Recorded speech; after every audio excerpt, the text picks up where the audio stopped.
All right, we're live. Episode 3. What's Ryan Ripken Show. I'm Ryan. Good to see everyone. Brad Smith, for those that don't know or don't remember yet, if you don't know, you're going to learn. Brad, how we doing? Doing good, man. It was a long trip up. It was. So you came up from Charlotte. For those that are tuning in and don't know this, Brad makes this trek up from Charlotte each and every time we do this. So talk about a hustle. Talk about a grind. Yeah, man, committed. Want to make it, want to see it through, want to see it be successful. So I'm super pumped. And we've already seen it. So it's got a lot of subscribers over the last week. We're certainly happy that we have your support, and keep hitting that like button. Keep watching us. Things are going to get better. It's the name of the game, right? I mean, we're going to continue to grow this. We're going to continue to work on it. It's not going to come overnight, but we're really excited about what we're going to keep bringing. And this is just the beginning. Yep. So let's talk a little bit about what we're actually going to talk about today, Brad. Let's do it. So we're going to get going with a little bit of our Hear Me Out segment. Is going to be something that we want everyone that's listening to be more involved in. And I see some people that have already been giving some opinions. We got our Hear Me Out coming up to start. Yeah, I want to pause real quick because some people didn't really get to hear me out. Like, there was people that actually listened to what we were trying to ask as far as Hear Me Out was concerned, like give us your take. And then some people just thought it was like a general Q&A. So it's like, what do you think about this? So to clarify, the Hear Me Out is your take. So it's like, hear me out and give your opinion on something. It can be about whatever. Ryan's is going to be very interesting. Mine's going to be sports related, but like it can be about anything. So give us, even if you're watching right now, be like, hear me out, give us your take on whatever it is that's going on in your life. And then we can kind of discuss that. So just wanted to clarify the hear me out part real quick. Oh yeah. It literally, we're talking about sports, but honestly, anything and everything and anything, we want to hear it. So without further ado, we'll get into that, but let's go down to the rest of what we're talking about today. Well, it's a big game going on in Tampa right now. We're going to touch on the updates as we go. In case you didn't hear. And the Orioles are percentage points higher than the Rays. Yep. But they're still tied in games back. So big 4-game set. We're going to continue to update that game as it comes. Talk about the Orioles since the break. Sed's injury, the trade, the Orioles acquiring Fujinami from the Oakland Athletics. And then we're going to have some other MLB updates around Major League Baseball. We're going to get into our love to see it, hate to see it segments. What else am I missing here, Brad? You know what grinds my gears? Oh, new segment. New segment. It's called What Grinds Our Gears. And again, we'd love to know what grinds your gears. We got quite a few of those. Yep. To keep it easy, we're going to be touching on some football. Love to see it. Hate to see it. Already said that. And then we're going to wrap it up and talk about what we got going on for the next show.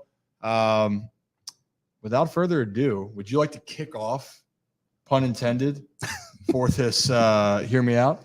Yeah, let's do it. So again, hear me out. We're gonna I think gain some momentum on this. I think people are gonna start to catch on, but it's our takes on whatever it is that's on our mind.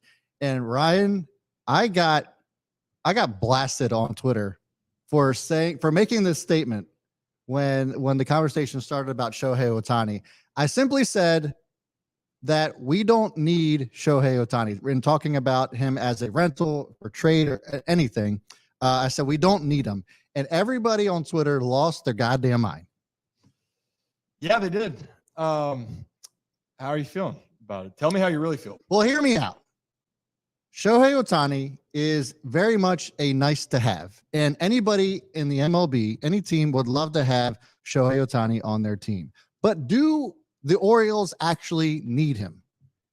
And to me, I don't think it's a need. It's more of a luxury. It's a nice to have. Yes, the Orioles need a pitcher, but we don't need a pitcher and a hitter. We don't need a phenom like Shohei because the Orioles are already playing so well. And not only that, but like I feel like the sacrifice that we're going to have to take or make to get Shohei Ohtani will be too great in the long term to just rent him for a couple of months.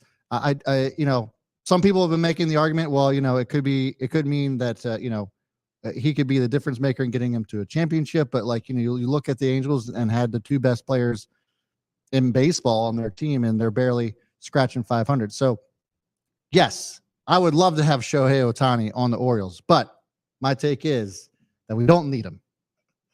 Oh, it cracks me up. It really does. Good. I love when people get on you. It's like, what's it is?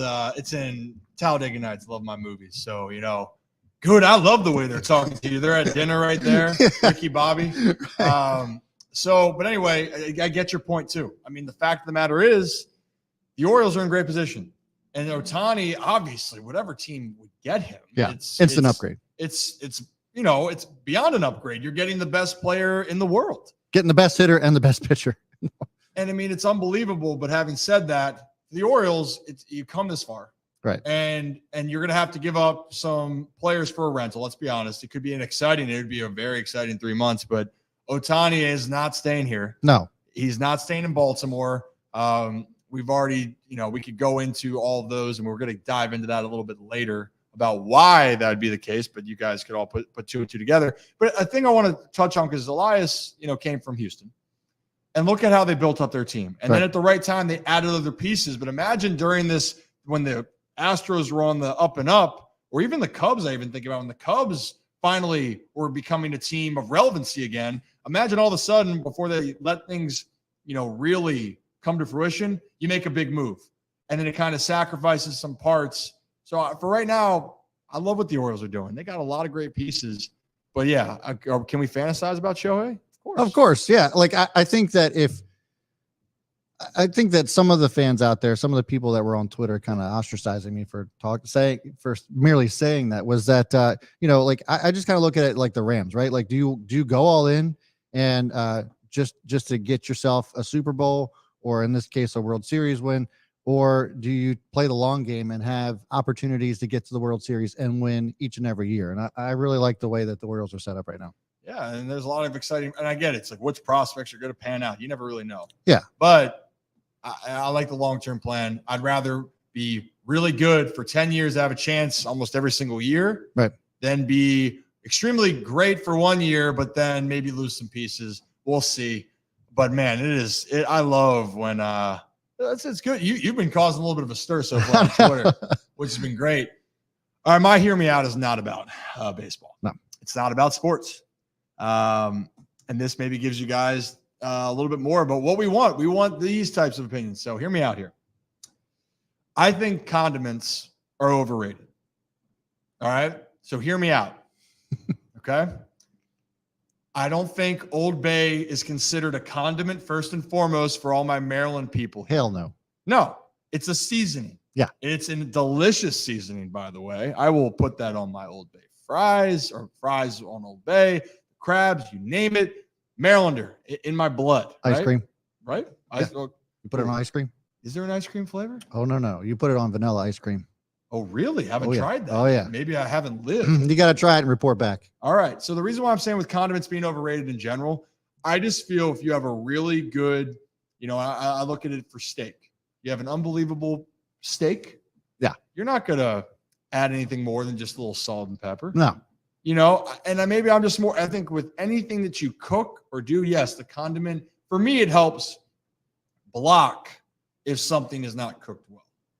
If something's cooked really well and it's fantastic, I don't want the condiments. And maybe that's me growing up. I'm just not a huge condiments person.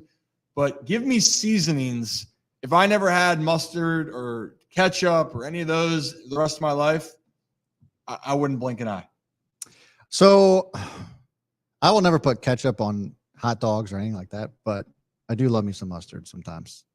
Like mustard, sauerkraut on hot dog all day, every day. I mean, sauerkraut, but that's not a condiment. No, but it's mustard and sauerkraut. Yeah, like mustard, no. Put both. No, nothing. Just give me all the sour. This would be an unpopular opinion. I used to eat just plain hot dogs. Actually, want to take it one step further. My mom had to cut the hot dog skin off because I had so many stomach issues and I was afraid to eat the skin. Yeah, psycho move. Really? Yeah, shout out to me. Shout out to my mom for having to, at a ballpark, peel that puppy. And then I'm sitting there and just eating a cut up dog with no skin. I've grown out of that phase. I love all different types of food. But that was a rough go for little Rye guy. Yeah. At 7 or 8 years old. Don't judge me on my past. Judge me on my present. Okay.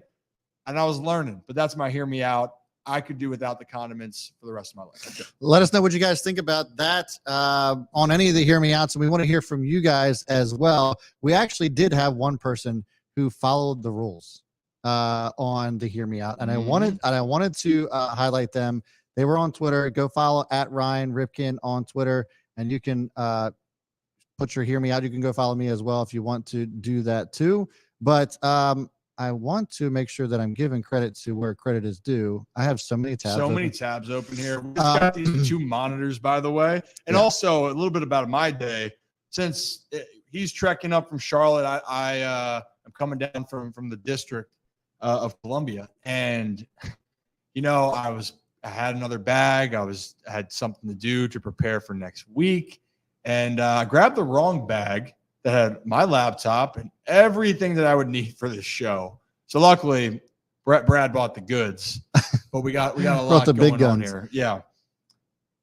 But did you find it yet? No. Why do I reply to so many tweets?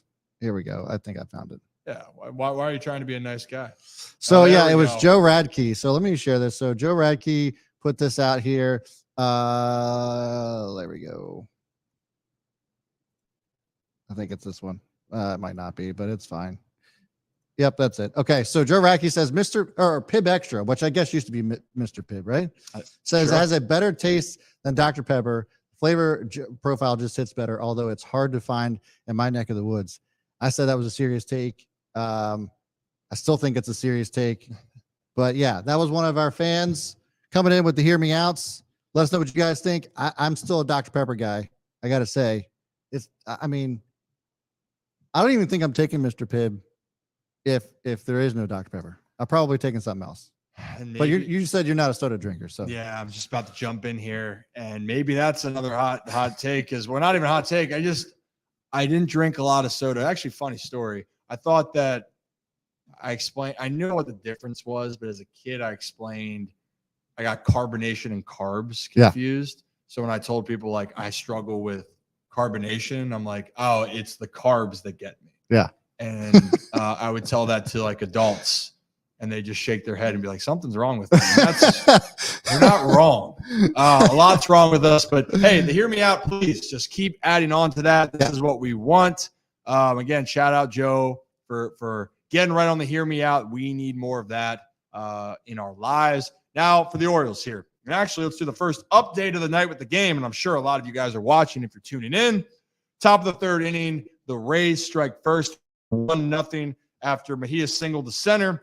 Josh Lowe, who I actually faced quite a bit, he lit up the Norfolk Tides in 2021 playing for the Durham Bulls. He scored the first run and is now 1-0 going to the top 3rd. Tough matchup for the Orioles tonight. Yeah, the Rays were actually favored in tonight's game despite their troubles lately. So would you want to know why I think they were favored? I would imagine it has to do with the pitching, but go ahead. That is partially correct. Yeah. Kyle Glasnow's on the mound. Yeah. And he's one of the most electrifying pitchers coming back from injury, and he's still trying to find his form. When he's on, he's dynamite. Yeah. Gibson's had some struggles, but also the Rays are 20 games over 500 at home. Yeah. Their struggles have been on the road, not been at the Trop. So we will keep updating with that 1-0. But as we all know, the Orioles fell behind against the Dodgers yesterday, 2-0, whammy 4 runs. Yeah. And they're back in it. But I think the first thing we touch on, because they made the news yesterday, said Mullins hurt, and he's going to be missing some time, more time than was expected. It actually seems like it's actually now part of the same injury that put him on the IL earlier this season with the groin. But that's why you got depth, everyone. That's why you have the outfielders that you have. And as much as you don't want things to happen, and knocking on wood, you don't want injuries to happen, there's a reason why Aaron Hicks was signed. There's a reason why Colton Cowser's up right now. And this could be some great run for those players because they're going to need it. And the Orioles have shown they're not a better team without Cedric Mullins. I mean, goodness. I mean, Ced's a former All-Star. Right. He does so many great things. But you have pieces in place now where you can sustain injuries. Talk about teams that can't sustain injuries for their offense. Look at the Yankees. Right. Yeah. Aaron Judge. Judge is out, and that lineup just looks non-existent. Talk about one guy that can impact it that much. That team can't. The Orioles are not that way. Yeah. They can survive without one of their stars, which is a credit to the roster that they currently have. Clayton Kershaw has also kind of been missing from the Dodgers as well, which of course makes a big difference. My thing was like there was a lot of I guess controversy with whether or not like Mullins. It was either Mullins or somebody on his behalf was talking about. Oh no, I think it was Mullins that made mention of. I hope to be back by the end of the season. So there's a lot of questions as to actually how serious this injury is. Yeah, I mean, and honestly, it's something where, especially groin, adductor, that was never I never needed mine because I just wasn't that stinking fast. You know what I mean? Like, shit, I was not moving. It's not known. It's not built for speed. Yeah, I'll leave it that. I'd leave it at that. But for Cedric, that's a big part of his game. Patrolling center field, that's not as simple as, well, hey, I'm a little banged up. I can give you what I have. He would. But he can. We've seen the tremendous plays he's made. Yeah, it significantly impacts what he does defensively and offensively. So you just gotta keep your fingers crossed. Yeah. But I mean, we talked about this in depth a little bit before. The Orioles are really in prime position, and I'm not trying to get too ahead of ourselves. Yeah. Well, I mean, speaking of depth, they have it, and that's why they can afford to have Zeddy just chilling. But then the Orioles play 500 ball the rest of the way. They have over 90 wins on the season. That's going to get you to the playoffs. Yep. So they're in a great position right now.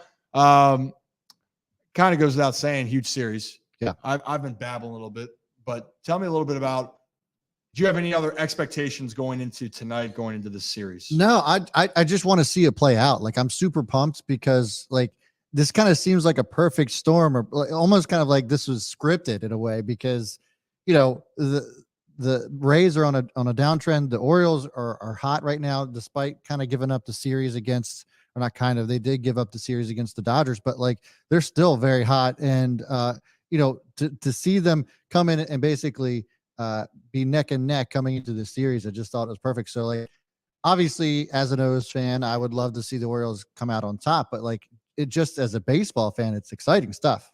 Oh yeah. I mean, well, first off, Dodgers, by the way, for those that weren't following, they've won 8 of 10. They won 8 of 9 until the Orioles beat them yesterday. So talk about the Orioles were the hot team. The Dodgers are back doing Dodger things, and that is being one of the top teams in baseball, leading their division. They're nasty. Freddie Freeman, we talked about him having 2,000 hits in episode 1. If you didn't watch episode 1, you might as well go back and check it out. Yeah. Freeman for me is one of the best pure hitters in the game. I'd say top 5. Then you have Mookie Betts, you could argue is a top 5 player overall in all baseball. The Dodgers do a lot of great things. Yep. So tonight, though, the reason why this is going to be interesting, would anyone like to take a guess, and I believe this is right, who the worst team in July is right now? The Rays. Bingo. So the Rays, which is crazy. The Rays were 23-6 to start off the season. Everyone thought this historic pace. I even thought that we were going to see something extremely special, and they were still over 500 in the months. And then all of a sudden, July hits the 3-11. 3-11 after being over 500 every single month. And the reason why I'm saying this is people were worried about the Orioles in June. That was their quote unquote down month so far. Orioles finished over 500. They were 13-11. Yeah. And when you can put that consistency together and get out of the how do you put it? You don't let yourself just fall into this hole and you can't get out. Yeah. Stop the bleeding. Cut the shit, move on, right? That's what you got to do. Right. That's also why the Orioles haven't gotten swept. That's why the Orioles caught up with the Rays tonight. And this 4-game series is a big thing. The Orioles finally caught them. But the thing is, they need to get over that hump, because if you leave Tampa and you're still not tied, you're going to feel like, man, I'm still just a little bit out of reach. They want to get the feeling that they're about to clear that hump, but Tampa's going to come out swinging. This is what we talked about last week maybe it was the week before. Or no, it was last week, because we were talking about how the Orioles were going into one of the toughest stretches as far as schedule is concerned over the next 3 weeks. So far, so good. I mean, yeah, they lost the series against the Dodgers, but they swept the Marlins. And so obviously we'll see what this series certainly brings, but I'm really excited. Really want to kind of see how this all plays out just as a fan of baseball. But obviously I got a little biased towards the O's, but man, it's just going to be fun either way. I mean, the AL East is just a juggernaut, and we'll get into that in just a little bit. Anything else on the O's you want to talk about? Yeah, real quickly, the O's made a move. They did. Shintaro Fujinami. Hopefully, that is fact checked to be the correct pronunciation. I worked on that a lot tonight, actually, on the pregame for 105.7, and I think it's Fujinami. But you know what? Electric name, and the guy's got electric stuff. Yes. Don't look at his numbers. Right. If you look at his numbers for the year, you're going to say ERA and what's going on. You're going to go, woof. Why the hell did the Orioles go get that guy? Go watch the tape. But if you want to tell the tale of the story, he started the season as a starter. Didn't work out. They moved him to the pen, and he was really struggling, right? And that's the point of what was going on. But his month of June, 3.97 ERA. His month of July, even lower, and his opponents are hitting 154 against him this month. That's right. Over his last 15 outings, he's posted a 2.70 ERA with 18 strikeouts, 4 walks, and 16 2/3 innings. And I wanted to ask you this, like, is it just the shift from being a starter to a reliever? That, I mean, what is it about that has, I mean, because other pitchers have gone through this too, where they just end up being better relievers. How does that happen? Why does that happen? Is it just a mindset thing or what? There's some guys, it's about really finding yourself. You might have all the success when you're growing up and going through it of being, well, you know, I had all the success as a starter, get to the big leagues. Same thing as hitters. We've seen prospects come up here or, you know, bang in the minor leagues, get up there and they don't hit. Right. And maybe they bounce around and then they finally put it together. For pitchers, it's trying to figure out how you can stay. What's your lasting power? And some of these guys who you want to try to be a starter as long as you can. But if that's not working for you and you got a good arm, like Jorge Lopez for the Orioles, that was a perfect example. He was a starter, and they said, you know what, your role might be better now moving to the bullpen, becomes an all-star. Yeah. You know, really cool moment. So for Fujinami, his stuff, the dude's sitting triple digits. Yeah. Throwing a heater. Yeah. He's got 102. a nasty splitter. It's just the talent is not an issue for him. Now it's harnessing and to drive this point home a little bit more, because you're going to hear my opinion. This is our show here. Hear me out. Hear me out. My name is on this show. Cano was looked at as a guy that wasn't a piece of the Twins' plans moving forward. Right? Yeah. But when you watch him pitch, you go, shit, that stuff is nasty. That is really good. That changeup, that movement on the fastball, that's legit. Yeah. Felix Bautista got released by the Marlins. And all of a sudden, yeah, it took a while for him to get through, but he is now arguably the best closer. To me, he's the best closer in baseball right now, right? Now you have another guy who, Fuji, it's fitting the bill. The Orioles valued something. They see it. It's not that sexy move you might want, but his stuff can play to be an elite level, and that's why the Orioles went to get him. Yeah. We'll see. Again, I think it'll be exciting, and it's also interesting. The Orioles were kind of the first team to really kind of make a move leading up to the trade deadline. So, I mean, hey, they made a move. It wasn't blockbuster type stuff, but I think the team's better for it. All right, MLB updates here. Well, hey, I just want to give one update with Delta 9 Brian here. He's asking about with Glasnow. We need Gibson to have a career night. Look, you know, for me, you don't need to have a career night. You need the Gibson that was early in the season, you know? So it would be great. And Glasnow's disgusting, by the way. I mean, you're seeing it. Yeah. He is. And right now he's keeping the Orioles hitless on the night. But Gibson, as we find out with this team, though, Gibson just needs to keep his guys in the race. Yeah. If he can go 5-6 innings, keep this within a 2-run game, these baby birds have shown that they can come back. But Glasnow, to me, I'm glad he's back. He's so great for the game because he's just, he's just gross. Dude's ridiculous. So damn good. All right. So around the league, as far as the MLB is concerned, I wanted to touch on we've got Brad Stats of the week this week. Yeah, you do. And I wanted to touch on the AL East. So we're going to get into the Yankees and how they are the quote unquote bottom of the barrel and later in the show. So make sure you're sticking around for that. But I wanted to talk about the AL East a little bit and about the Yankees. And there's been a lot of people that the narrative has been how terrible they are. Oh my God, the world is ending. Yet they have a winning record. And if you put them anywhere else, they would be in contention for their division or winning. They would be winning the AL Central if the Yankees were in the AL Central. So I just wanted to kind of break down a couple of things. just how ridiculous the AL East is. They're the top 3 AL East teams, the top 3 AL teams across the American League. They're all better than the whole. The record is better than the entire American League, minus the Rangers. So all AL East teams are better than the entire AL record, minus the Rangers. So except one. Rays, Orioles, Red Sox lead the league in double plays, minus the Astros. The Orioles, Red Sox, Rays lead the league in runs scored, minus the Angels. And the Orioles and the Rays lead the league in the least amount of errors committed. Hey, now. Look at those, Brad breaking down the stats. Break down by Brad. Might need to change the name. No, I like Brad's stats better. That's a lot to say. Breaking it down with Brad. No, but but those are some interesting. I mean, listen, they're all in the same division.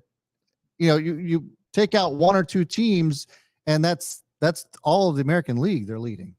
I mean, it's the reality of just how tough this division is. It's funny actually going into when I joined the Orioles organization, it's talked about how hard the American League East is. Yeah. The coaches would tell us, this was right when I joined in 17. So before the Orioles, it was right kind of falling off into the rebuild. We're trying to prepare guys. You think it's easy or you think it's hard right now, wait until you play the American League East. Yeah. We're in the toughest division in baseball. These guys don't mess around. And that's been a reality for this season. And for the Yankees, they are as cold as the ice that they would skate on. Shout out Blades of Glory for that quote. They've lost 2 of their last 8. They got swept out of L.A. by the Angels. But the point is, this is how the rest of it's going to be. And the Orioles, these are their division teams. There are less games, yes, but all these points, they're going to have to face each other. They're going to keep beating up on each other. But it's very realistic. The 3 AL East teams are going to be in the postseason. Yeah. There's 9 games separating the AL East from bottom to top. Unbelievable. Which is crazy. It's absolutely crazy. So anything can happen. Orioles go in a slump like the Rays have over this month. It could change the entire division. And I don't want to say this, but I'm going to. But I know people don't like the Blue Jays in Baltimore right now. It's kind of like a new rivalry. It's kind of building. A little. Ever since Bautista, they've Bautista, then just like going back and forth last year on Twitter, whatever, you name it. Blue Jays are good. Yeah. They're 5 games back of the Rays and the O's. Like they're right there. And that was a pick for me. Sorry, those fans. I thought the team would make the playoffs. The Blue Jays to me was the team that was going to win the AL East, preseason. Yeah. Now I hope that doesn't happen again, reiterating. But that's the reality. So I had to bring this up. This is kind of sort of around the league. What the hell's going on here? You guys haven't caught this. This was at a Rockies game. This is a Rockies game on their Jumbotron. It was apparently supposed to be their game notes, but it was not. Quoted saying, using a stethoscope to listen to the heart, cardiologists can detect narrow valves, valve leakage, and or abnormal rhythm. I don't know what happened here, but then we took a left turn talking about the Titanic. Says, don't bother asking him to check your heart, though, Becky. I don't know who Becky is. That crushed Titanic stub has more life inside it that collapsed troll gave you call chest cavity. So not quite sure what happened there, but whoever is operating the Jumbotron no longer has a job. I'm scrolling through to try to find more context in this, by the way, because I just think it's absolutely hilarious and ridiculous in the sense of not that like what the words necessarily are, like it's whatever it may be, but yeah, game note Rich Eisen said it very clearly. I didn't even realize that Rich Eisen commented on this. Rich Eisen says from the NFL Network, says game notes sure have changed since my time covering baseball at Coors Field, which, by the way, I didn't even know that he covered at Coors Field. So that's pretty cool. Well, hey, you know what? The bats got a little life. Oh, Gunnar Henderson's on third, and actually he's no longer on third because Adley singled him home and the Orioles tied up just like that. So again, this is actually, and by the way, I don't know if people have heard me explain this. I love Gunnar leading off, by the way. I absolutely love it. Oh, do you want to know why? Yeah. You would. Tell me. Well, I will gladly tell you. I'm a big believer you want to have your best bats. I mean, it's no secret you want to hire in the order, right? Yeah. But a guy like Gunnar that is as fast as he is and it has a great eye to get on base. And then he's also got the pop. And so for me, you have a guy that can do everything in that one hole. You got Adley Rutschman, who's Adley Rutschman. He's solidified that 2 hole. And then Santander, that people, if you don't understand what this guy's doing, you want to get caught up with stats. It's not a big thing for me. But I will for this case. You know who's leading the team in OPS? It's not Gunnar Anderson. It's not Adley Rutschman. It's not Austin Hayes. It's Anthony Santander. That dude is raking. He's got 17 jacks. So that 1-2-3 punch right there, to be able to turn the lineup over, is scary for teams. And right now, I know there was a little bit of hoopla just happened in the game, but it is 1-1. The Birds, just like they always do, they keep battling back. Love it. So for other MLB updates, I think, honestly, trade rumors, we're just going to continue to see what happens. It's really nothing hot. We've felt like we've talked about Ohtani left and right. We know it's cool. It's great. You know, who knows at this point? I think more. Oh, I just caught Ryan right off guard. Yeah, so let's so we're just looking at this play here. Yeah, that's how you get distracted here. What is that on right here? Well, that's a hell of a play. Oh, it's Taylor Walls too, man. Played that guy a lot. Yeah, but been up and down between AAA and the bigs. But that dude's got a glove, and clearly right there, he's making big plays. As far as trade rumors, though, we're just gonna leave it as is. I mean, the Orioles made the first domino move as far as with contending teams, so we're gonna have to wait to see how everything else plays back. Yeah, so stay tuned. Fair to say, we can go on to some. Love to see it. Hate to see it. Yeah. Before we do, I just want to shout out everybody who's watching. We got 6. We've topped out at 8 today, which is more than we did last week. So we certainly appreciate you guys tuning in. Hit that thumbs up. We certainly would appreciate the support as well. Share this around with everyone. Tell a friend, be a friend. Be a friend, tell a friend. Is that how it works? Tell a friend, be a friend. We are friends. One thing that is sort of touched, at least said about why is Gunnar ranked 5th. It's up top here. One more, yeah. He's been on fire. The thing with Gunnar is because of that slow start. And there's a guy on the Rangers named Josh Young. I hope I'm pronouncing that right, who is absolutely raking, all-star, by the way, and he's a rookie. Yep. So Gunnar, to me, I think, is the player I want for the next 15 years. Yeah. But got to give credit. There's a lot of guys doing some great things around the league. Now, let's get a little love to see and hate to see. Would you like to kick this off, bro? I would like to update everybody that the Orioles are now leading 2-1. Whoa. Stop traffic. What did I just miss there? Oh, you mean actually one of the best stories on the team, Ryan O'Hearn? Yep. Sack fly. Adley scored. Sack fly. O's winning. By the way, O's winning. Why is it that, like, there's certain terms in sports that just sound a little uncomfortable in nature? Why is it that commentators feel the need to say that the sacks are full? The sacks are full. Yeah. Like the bases are loaded. Bags loaded. Is that better? Or like in football, when they're penetrating the line. Just got to, I just feel like there's just better words to use. Yeah, but the sacks are full. Especially now on social media days where you can take everything sack out of fly. context. Sack fly is not bad. No, it's not. It's not bad. Yeah. Just get your heart out of the gutter, man. I know we're going to keep getting more unfiltered, more, we're pushing back the reins a little bit here, but you just got we're not controlled by the FCC. You're thinking about Adam Frazier and sacks and yeah. Well, hey, listen, get to know Brad. Get to know that. You know what? That might be a new segment. Get to know Brad, because a lot of people have questions about who Brad is. All right. Love to see it. Hate to see it. Love to see it. Hate to see it. What we got? So who you want to start off? No, I would like you to start. Okay. Get in there. All right. So welcome to Love to See It, Hate to See It. Ryan and I picked some things that we love to see and that we hate to see. Sometimes you just love to see it. You love to see the Yankees in last place, Ryan. And not only that, but you also love to see Yankees players beating up fans. Love to see them beating up fans. Yeah, there you go. Wham. Oh, that's the wrong one. That's the wrong one. Here they are. McKinley is beating up fans.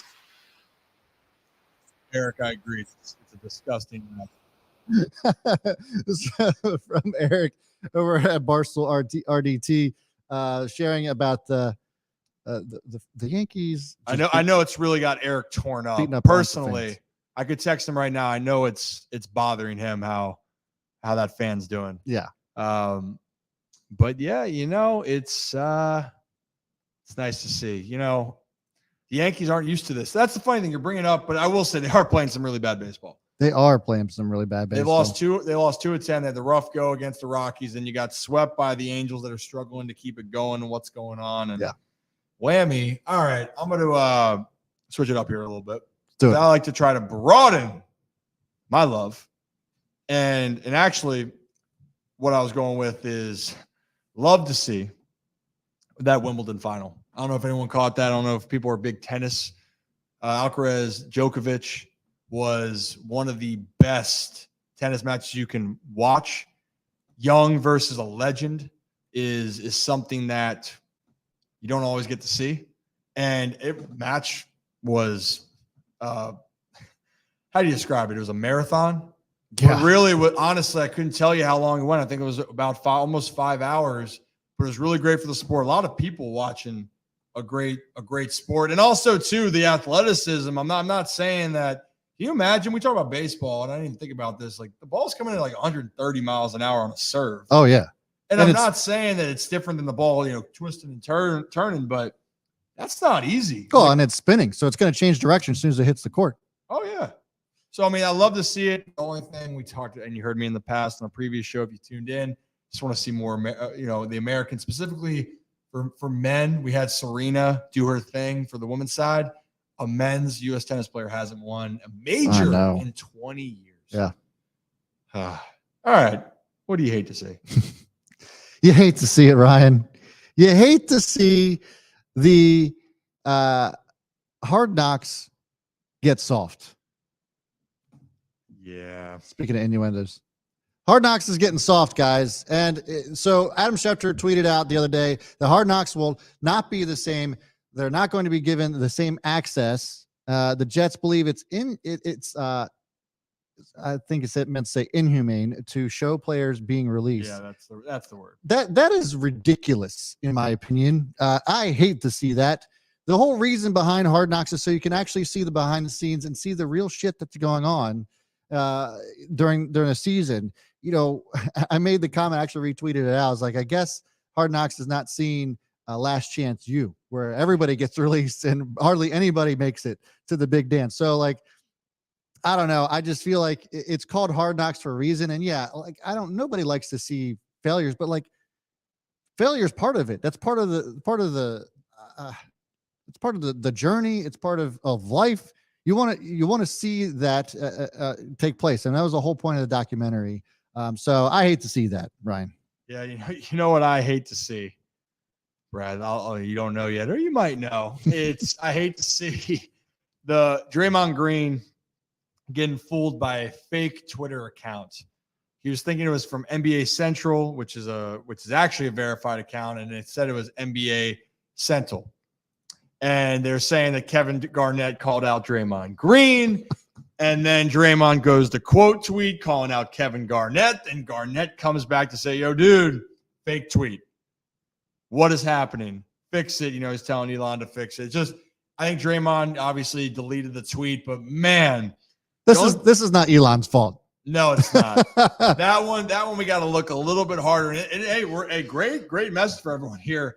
People are going to say a lot of ridiculous shit on these apps. Yeah. But you got to be careful of who's saying it and how realistic it really is, because in this case, hey, it's great content, quote unquote, for people who like it, but you hate to see it because you never like to get got. Draymond got. I kind of like to see Draymond getting it anyway. Well, so maybe it was a love to see for you. That was kind of a love to see it. Do you have any more loves today, Brad? Or is it just me? Nope. Just me? I already said I love that the Yankees are in last place and not to beating up the fans. Okay, how about I got one more at least for you? And, I got two, but one bonus. Thing, the Open is taking place right now. Golf tournament, golf major. I love this time of year. It's a lot of fun, a lot of history. I'm a big sports guy with that, and hopefully following. Again, if you got the time, it really is a historic thing. I'd love to see Jordan Spieth. I think he got off to a solid start today for the American. But the other note is for New Zealand, Women's World Cup kicked off. And for the first time ever, New Zealand women's soccer won a World Cup game, and they did it in front of over 42,000 people. Yeah, and as being one of the host teams, I thought that just was one of the coolest things, because we talk about energy bringing life. Yeah. And they're waiting for this moment to represent your country. Representing your country just takes on a whole different meaning. So I love to see that. You put so much time and effort in. And then the women's team, who's been the dominant force in soccer, they kick off tomorrow night for their quest for another World Cup. So love to see that. And see, we're not just talking about all baseball here. We love a lot of baseball, but we got to give props to the sports around the globe. For sure. And I think we have another update. We do have an update. The Orioles are up 3-1 against the Rays. I'll just pause that. You just want to keep showing that Wall's made a nice play? I don't know why Twitter keeps putting this up. There's definitely got to be other. I think it's you putting it probably is. So what happened was, though, Aaron Hicks singled. Yep. And Santander scored on an error by the catcher. So whammy. The O's, just like that. Now you got a little bit of a cushion. This has been the MO for the team. Don't blink. This is why we need a producer. This is why we do. But again, we're working on it, right? We're getting there. We're getting there. Yeah, but also, so I was seeing right here with Brian again, just brings up about decent stuff with Gibson. Yeah, give that a click for a second. I want to just explain this. He does have some decent stuff tonight. Great reminder that probably for pitchers, if you don't know, they probably have their A game, if they're lucky, 5 to 8 starts the year. They're lucky. We're talking about 30 starts. The other 22, it's a combination of their B game or C or below. And so the thing is, you got to grind. And what I mean by that is you're not always going to have a feel for your pitches, right? So that's why guys, when they're warming up, they're trying to see what feels good, and you hope that it's going to land each time. The great ones, why they're so good, is they're able to mask their down days. And that's something that's why the Verlanders and the Scherzers get paid all that money, because they're so good, but they're so good at masking the days when they're not as good. Yeah. So for Gibson, though, it's great run support. Now, hopefully he can continue to do his thing. Whammy. Next topic is we're getting into football. So training camp starting up. Lamar Jackson showed up to training camp early. Love to see that. But we have other things that we need to discuss as far as the world of football is concerned. And it's about everything to do, or has everything to do, with the running back situation. So if you guys didn't catch what's been going on here, it's been a whole fiasco. So I'll get rid of Brian's comment here, and then pull this up here. So Matt Miller, NFL draft scout, says been saying it for years: draft an RB, play the running back. If he's good, franchise tag the running back one time, and then draft a running back. There's been a lot of drama going around with all the running backs. Saquon Barkley basically came out and said, I can share that. Actually, you know what? Let's go ahead and just play this clip here. So let's listen to this. Yeah, but now I'm at a point where I can say fuck you to the Giants. I can say fuck you to my teammates and be like, you want me to show you my worth? You want to show you how valuable I am to the team? I won't show up. I won't play it down. And that's a play I can use. Anybody knows me, knows that's not something I want to do. But it's something that crossed my mind. It's I never thought I would ever do that. But now I'm at a point where it's Jesus, I might have to take it to this level. And am I willing? Am I prepared to take it to the level? I don't know. That's something I got to sit down and I got to talk to my family. I got to. All right. So you guys get the point. Saquon basically talking about how, he may consider sitting out this season if he doesn't get paid what he feels like he's deserved to get paid. And this isn't the only situation that we're seeing. If we take a look at Josh Jacobs, officially did not land a deal with Vegas as of this afternoon. He said he does not plan on signing with Las Vegas and will not be reporting to training camp, according to sources. We saw Derrick Henry come out and support, a lot of the other former running backs coming out in support of this. And I just want to give my take, and I'll let you take it away, Ryan. But to me, and if there is a running back out there that is watching this somehow, I would love to just understand, because yes, running and if you guys have been following the story, you've probably heard a lot of your favorite personalities talking about how, running backs have not been a part of winning championship teams over the last 20 years. I mean, you could probably pick out 3-4 good teams, and the Ravens being one of them, but there really hasn't been the running back position hasn't been the difference maker for championship winning teams. And so is there an argument that can be made that perhaps the position has been diminished? And if that's the case, then it does deserve to be marked down a little bit, does it not? I mean, that's kind of what a lot of people are saying, that the argument's being made. So if the position isn't becoming as valuable, then why do these players deserve to get paid so much? Yeah, and the interesting thing, first off, because you mentioned with Hard Knocks about they don't want to show these moments of players getting cut and all that stuff. The reason why I like it is not because you want to see those vulnerable moments, but I'm glad it's shown. Because you're seeing what goes on in sports, like the things that are glorified in the game. Yeah. Like this shit happens. It's not just in football, by the way. And it's hard because every athlete, you're fighting for your career. And we can make the argument if Saquon's saying he's still going to get paid a lot of money. But there's also on the other side of it is the Giants took him that high because they thought he would change their team. Yeah. Zeke Elliott was taken so high years back with the Cowboys because they thought he would change their team. And for that a year or two, actually for the 4 years, he was a premier running back. And yes, he declined. He ran out of gas. I understand why, because people are running out of gas. And that's something where you're recycling. You just named a lot of these teams that have won Super Bowls recently. They've used a running back by committee, or it's been a different value they value their system differently. Give me one Patriots Super Bowl championship team that had a good running back. Or like a running back. An elite running back. Yeah. Well, Garrett Blunt's probably the only one, the best running back the Patriots have had in any of their championship years.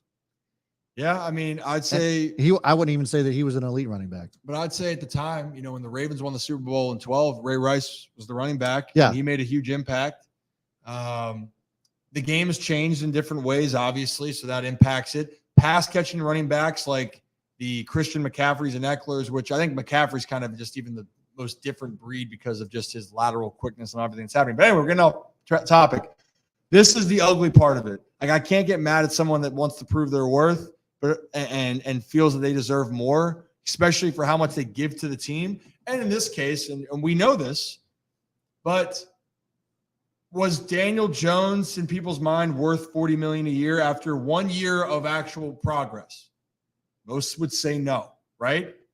But also, you can look at it. Saquon provided over 40% of their yards from scrimmage in a year where Daniel Jones gets paid $40 million. And yes, you're going to put your money into a quarterback because it's a quarterback-driven league. There's not a whole lot of them to go around. And you need it for sure. Yeah. But then it'll be interesting if you don't have a dynamic player like Saquon, how much it impacts it. But then again, how much shelf life does Saquon have left? That's the constant conversation that you have. Especially since he's had a torn ACL already. But then someone would even argue with that is that he had a year off.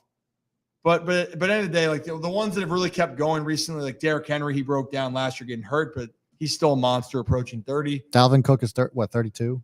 No, he's younger than that. But the point is, I get it. Teams want to move on because they feel like it's very expendable. But I do feel for the players, it's because with your windows, especially as your running back, I just hate the fact that you hear, hey, we're going to draft you early, like first round running back.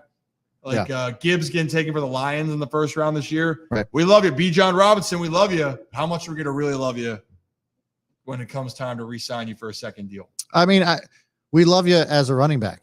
I feel like that's like, and is it that the running backs have to temper their expectations? I mean, a kicker is not out there clamoring for more money because they're a kicker, even though they score the most points on the team in most cases. Justin Tucker makes more. I think the argument was that Justin Tucker made more money than Saquon did last year.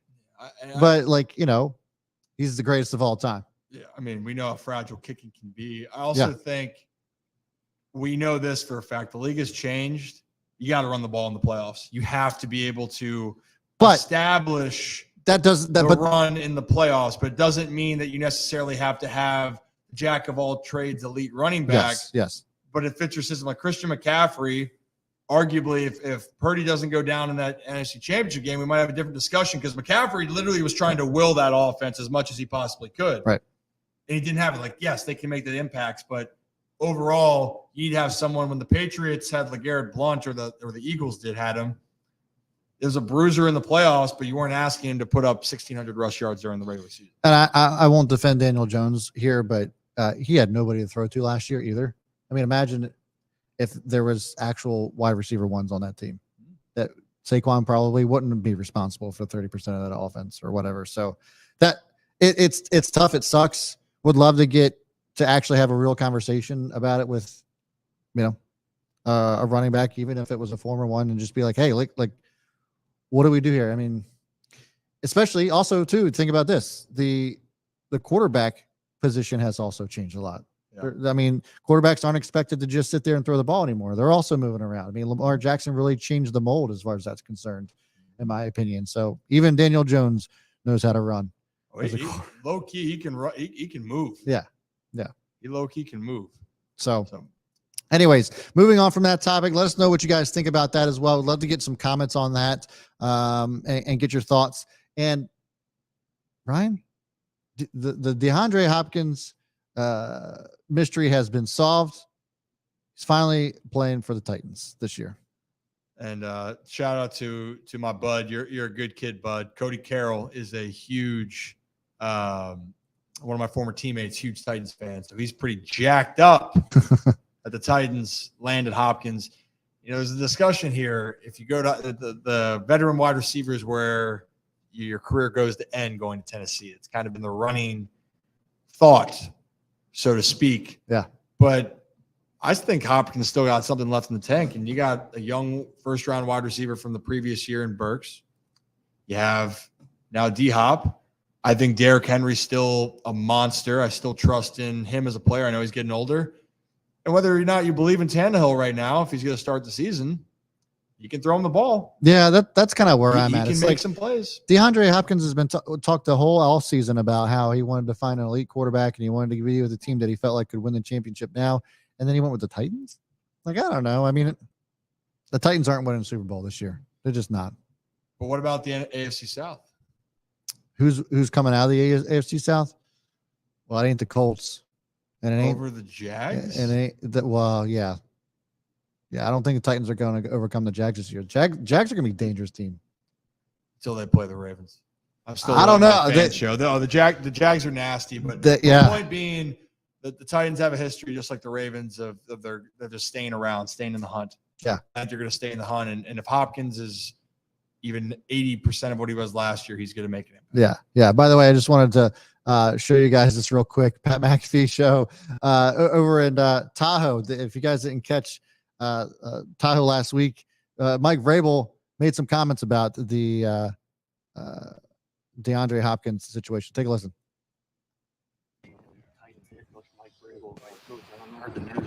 No, I did know the news. I'm the head coach. I knew the news. Okay, so you are I actually knew the news yesterday. Wow. Believe it or not. So he was sandbagging us all day. The whole nine. I didn't want to give it to you. All front nine, we were asking, hey, do you have going to Tennessee? We'll see. Stop asking. Yeah. We'll see.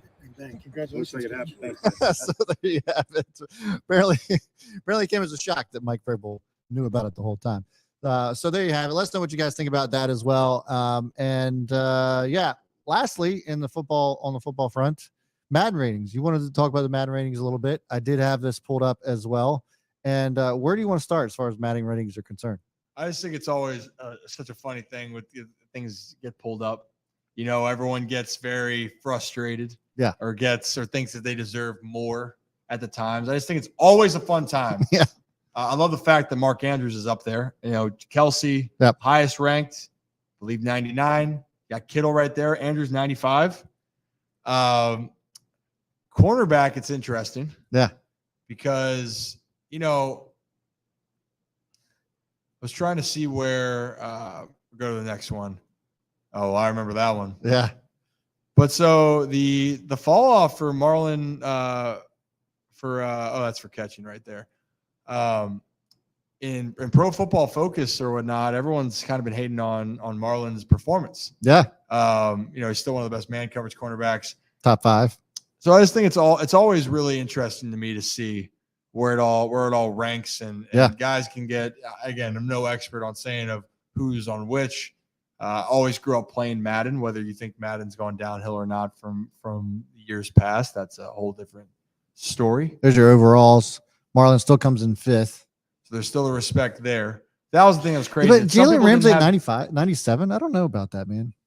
I mean, when he's on, he overall, everything he can bring to the game, he can hit, he can defend. No, don't get me wrong. He is elite. I just don't know if I would put him in number 1. I think the biggest one for me that I always circle is Patrick Surtain, the second. Yeah. That was a guy I was just praying, and it never was going to happen, but I just wanted him to fall when the time came, because he just is he's so talented. Yeah.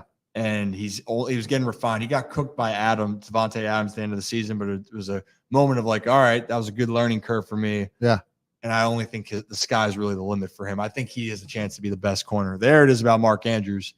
Marky Mark, and then it kind of really just drops off. It's got Hawk, and then it drops off for there, and it almost feels like it's almost like fantasy-wise, he's the top 3 tight ends you're going to take, obviously. Mark Andrews needs to be number 2. So there's a debate. If there's a if we're in a league of what have you done for me lately, Mark Andrews needs to be number 2. What did George Kittle do last year? Well, I hear you, Mark. Even the year before, I would say. Marky Mark has blossomed really into the true all-around great. Initially it was he being knocked for, being able to be the all-around tight end blocking. Like Kittle gets credit for more of like he's such an offensive weapon. Yeah. Oh gosh, is that Chubb? Yeah, it's Nick Chubb. Yeah, Nick Chubb. There's your top 10 running backs. He actually, to me, might be one of the best pure runners in all football. I agree with that, and especially with that leg power. Yeah, it's crazy. But yeah, nothing crazy differently with it. It's just I always get intrigued by it. It's growing up as a game you always were attached with and wanted to see happen. So I just want to make a quick note on it. As fantasy season comes about, I mean, yeah, I think that they got it right. I think Chubb really is the best pure runner. Yeah, I think they got it right here too. So Josh Jacobs above Derrick Henry is interesting though. Well, Jacobs, though, remember they declined his option. That's why they had to make the decision on him this year. Well, no, I just meant like him being above Derrick Henry on the ratings. Oh, I know, but I meant, sorry, I didn't explain that well enough. I need to get better at that. For Jacobs, it's, he's considered a top 3, quote unquote, in this game. He had an all-pro type season last year, obviously. Jacobs, though, then has that big year, and now all of a sudden he's getting the praise for what it is. And before, though, obviously, then the Raiders had different intentions and feelings. And right. Whammy. Here we are. Yep. Should be fun. Yeah. Should be good. I mean, hey, it's also a reminder, fantasy football is right around the corner. It is. Love me some good fantasy football. I think a lot of people do. I guess it's about a month or so away. Before we start trying. Let me ask you this. We didn't really plan on talking about this, but like, who do you pick first in like, what's your first like position that you usually go after in fantasy? Like the first round, what position are you going for? Is it the same position every time? If it Depends is, on where you're drafted. I guess. I mean, I like the elite running back. I always did. Just that security of it. Yes, injuries happen, but it's so much harder as it goes. People can vary. That's just me. Now, having said that, if it's later in the draft and some of those elite guys are gone and you're going to tell me one of these other elite wide receivers might be there, I'll probably do that. I always get worried. I always think that Kelsey's going to have a down year, and then he goes and breaks another record for yards and receptions for a tight end. But he's going high. What do you think? I mean, you're kind of looking at me. Oh, no. I was just like, I mix it up. I'm not opposed to drafting a quarterback first round. Really? That's bold. And I've won leagues that way, but I also go after a tight end, and I'll go after a tight end because of just how rare they actually are. So that's an interesting debate because we talked about the big 3 right there with the Madden ratings. Yeah. And that is the big 3. Yeah. After that, fantasy wise, there's not much to really speak of. Well, I can argue this, that if you don't want to reach for one of the top 3 tight ends and you think the next 4 to 12 can be kind of similar, maybe take a flyer, then why waste the middle round pick on a tight end? Why don't you just wait till later if you're not going to spend the capital early? Yeah. That's where I've gotten to. It's like if I don't want to spend that draft capital like a first or second or third or fourth round pick for Andrews, Kittle, or Kelsey, and usually they're going to go top 3-ish rounds. Yeah. I might just wait. I don't want to take like Dallas Goedert in the No. 4th, 5th, 6th round. Right. Oh, wait, I'm talking about 12-team leagues here, by the way. I know 10-team, they're going to be a little bit later. But yeah, that's for me. I can't wait. I get jacked up about fantasy. Actually, last year on WBAL, that's where I went on and talked a little about fantasy and football. So I nerd out on fantasy because like I just look at all the stats and I'm like obsessed with Brad's stats, breaking it down with Brad. Moving them around. Yeah. We'll have a lot more of that coming back, and a little bit of Orioles update now as we kind of wrap up the football segment. Orioles are still leading 3-1. Yep. Looking in good. The 5th, except Wander Franco just doubled off of Kyle Gibson. This game feels like it's going fast. It is. You know what? I'll tell you what.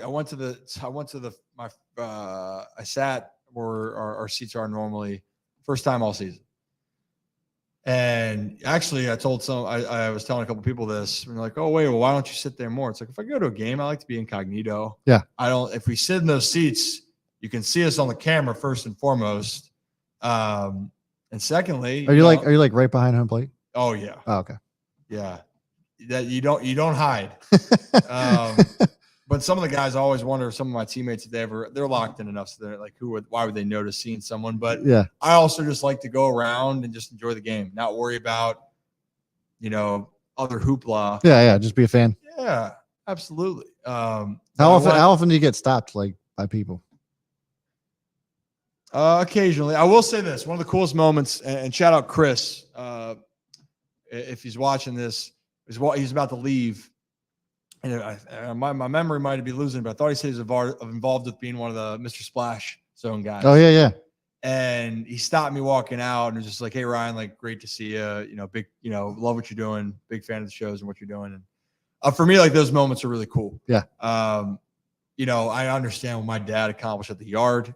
He did a lot of great things. They've got a statue outside the stadium. No big deal. For some reason.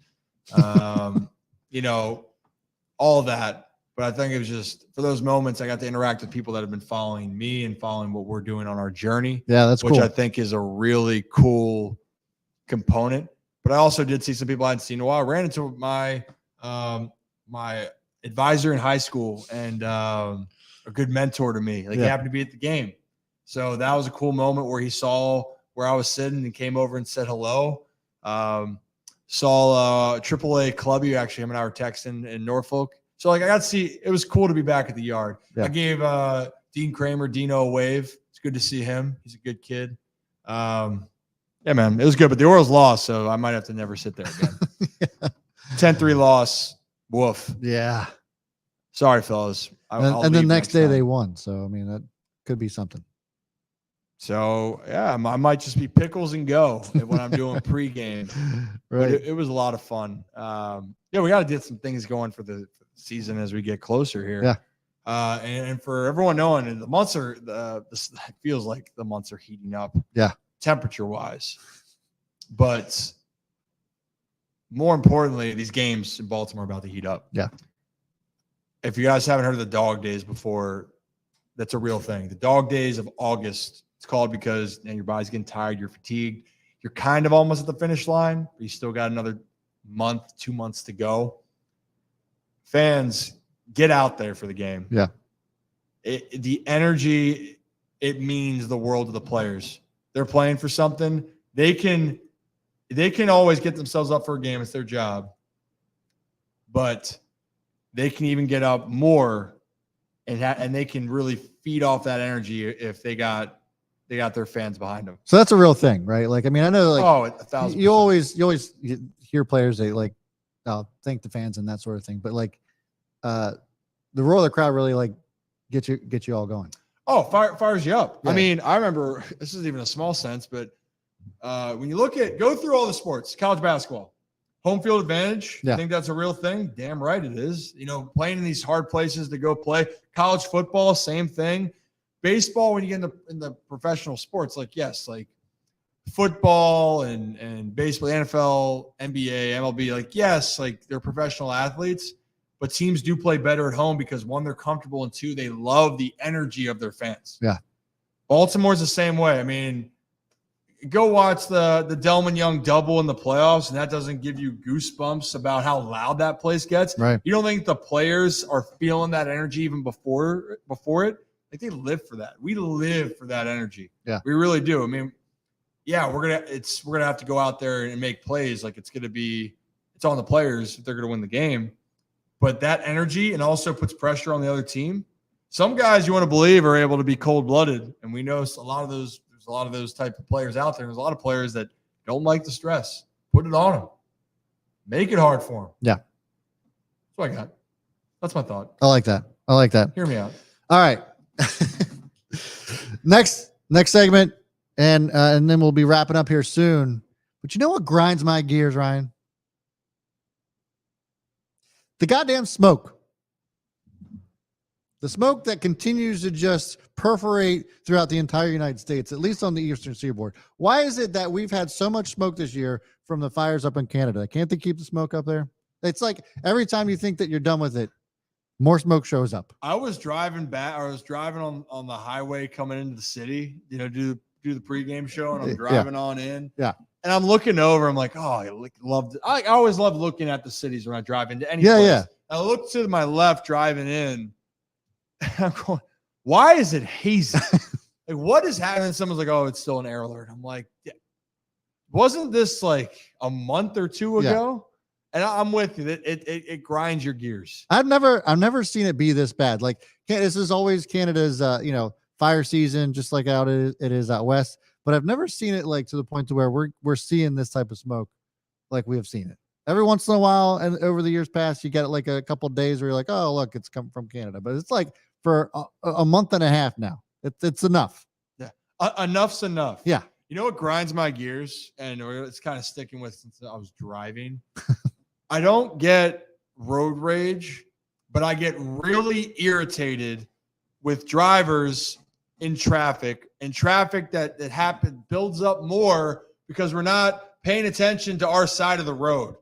And that I'm talking about when there's an accident or something's happened on the other side of the highway. And I get it. It's interesting. And I hope everything's okay, especially if there was like a lot of police cars or there's an accident. Again, I pray that everything's okay. But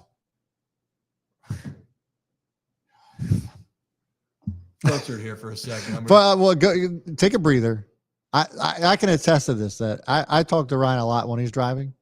Safe driving, of course. Always safe driving. We're not texting and driving. That's why That's I right. call Brad so much. That's right. But it's like in between sentences, he has to make a comment about some drivers or something about the driving or the traffic that he's in. Well, so I'm sitting there and we're talking about being hot, and I got the AC blasting, but it's still hot as hell. And then the car stopped moving because someone's looking at the other side. I'm thinking, well, man, there must be a big accident. I get the maps, and it's the yellow and red. I go, man, something bad must have happened on our side. Nope. And then you just drive by and you get by where an accident's on the other side of the freeway. You're going, what the hell are we doing here? Yeah, there's a portion of the Charlotte area. So like when you're driving down into Charlotte, there's a like this bridge. It goes over Lake Norman, and there's always a backup there for no reason. I guess everybody just wants to see the lake because there's the backup, and then once we get past the lake, we're freed up again, and everybody's on their way. I don't understand it at all. Oh yeah, you know what's also fun about this grind my gears, by the way, because I'm a very positive guy. This is also for everyone. It's okay to have things tick you off. Yeah. This is get it out, grind it out, get it out of you. Then we clap our hands and we move on. And this is probably because I just said this. I'm going to drive home tonight, and you guessed it. Whammy, I'm going to probably be having the same situation. DC traffic. You know what? I will say this. Rivaling, I think the DC, Maryland, Virginia area has to be up there. Yeah, it's the worst. Worst in the country. Yeah. One of the worst. Yeah. By far, that's what I'm going with. Agreed. Man. Agreed. You have another grind, or are you good? I'm good. I feel better now, though. I do too. I feel so much better. Any other things? Also, just shout out to everyone again who's tuned in tonight. Yeah, you guys have been awesome. I love the lot of engagement here. A lot of people chatting away, so I appreciate it, guys. For Grady, it's been a while. Grady hadn't seen you in a very long time. Good. Hi, I'm glad you're doing well. Tell John hello. Yeah, again, we appreciate this. And again, this is supposed to be an interactive. We're having fun. Yep. We want this to be about what, we're going to talk about, we want to talk about, but we want this kind of back and forth, right? We want this between people. And we really appreciate the support. We wholeheartedly do. I think that's kind of all I got. I might just leave with one more update on those birds. Let's do it. And the birds are leading 3-1 with 2 outs in the 6th. That's at least what I got right now. And again, they're grinding. So hopefully, fingers crossed, Orioles can officially move ahead in the games back column, officially be a game up on the Rays. That would be extremely neat. So we'll see. And Kyle Gibson, this is actually what you need from your veteran. This is why they went and got him. Big games. Can you show up? Can you kind of set the tone for this pitching staff? And right now, if Kyle Gibson is done, he's done his job. He's gone 5 innings, 5 hits, unearned 8.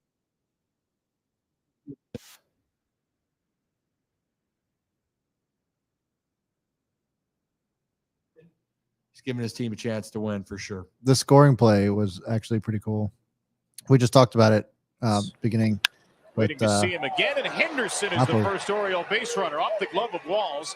Gunnar thinking to the whole way. It is a double. And that was the hoopla I was referring to. And he is in there. So Taylor Walls Randy was caught sleeping. Lost sight of him.